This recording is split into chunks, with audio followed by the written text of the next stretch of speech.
চট্টগ্রামের বোয়ালখালীতে হাজতে রওয়া মুশকিল কুশা হযরত শাহ সুফি ফেতন আউলিয়া রাদিয়াল্লাহু এর বার্ষিক উরুস শরীফ ও ফাতিহা শরীফ অনুষ্ঠিত হয়েছে।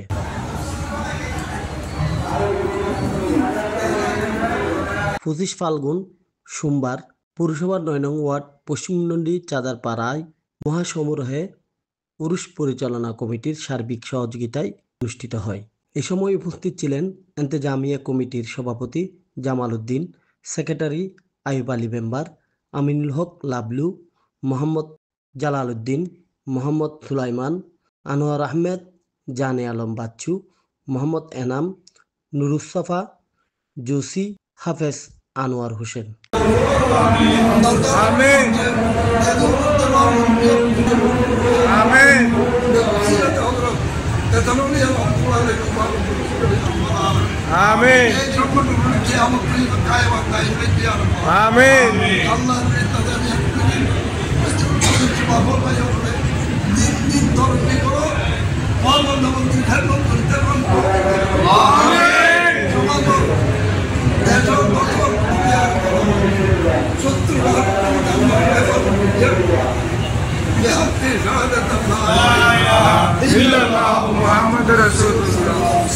এ সময় হযরত ফেতন আউলিয়ার বার্ষিক উরুস উপলক্ষে খতমে কোরআন, মাজার জিয়ারত, দোয়া মাহফিল ও আখেরি মুনাজাতের মধ্য দিয়ে তাবরুক বিতরণ করা হয়।